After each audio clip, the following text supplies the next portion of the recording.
GCS Surabaya.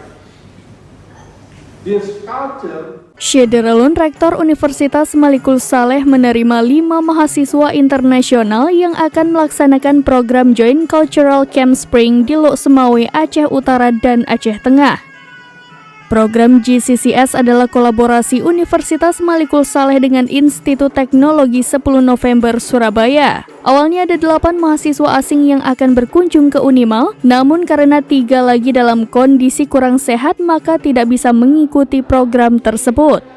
Ketua Pelaksana Program GCCS, Siska Olivia MS, mengatakan bahwa kegiatan GCCS akan dilaksanakan selama 7 hari, mulai dari 12 sampai 18 Mei 2024. Selama di Unimal, mahasiswa tersebut akan menjelajah sejumlah lokasi wisata dan melihat langsung budaya yang ada di Lok Semawe, Aceh Utara dan Aceh Tengah. Kegiatan GCCS ini dilakukan dengan 5 kampus di Indonesia, Unimal adalah salah satunya.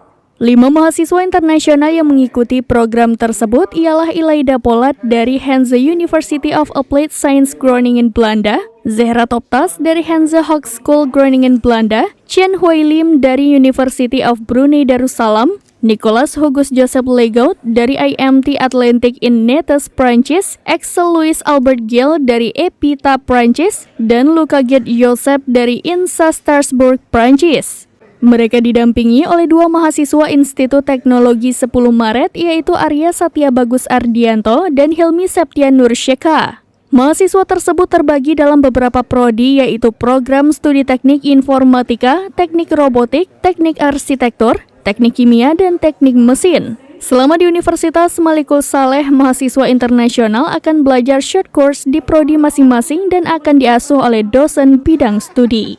Dari Lok Semawe, Zaki Mubarak, serambinews.com.